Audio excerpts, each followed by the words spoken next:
документов понимаем, что он пытается создать свое коневодческое хозяйство, то есть отрасль. У нас же не было такой отрасли в 16 веке. Ну, боевых коней у нас не было.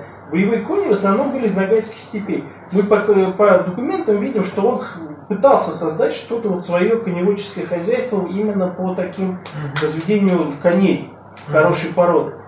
И именно под этот проект из Орды, ну прям как хедхантеры, лучшие программисты, значит, вот выпрашивались, нам известно некоторые из них по именам. Не все мирзы нам известны по именам, а конёные мастера нам известны некоторые. Вот его очень хотели. И он хотел, потом его просили вернуть обратно, наши говорили нет. Какой обратно? Ему здесь хорошо, он уже женат, все, никуда он не поедет.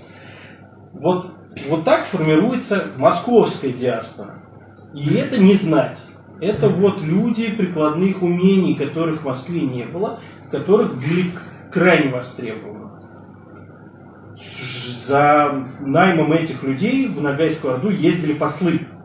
Это прям вот у нас вот все раскручивают, там немцы, шотландцы. Вот это прям на таком же уровне.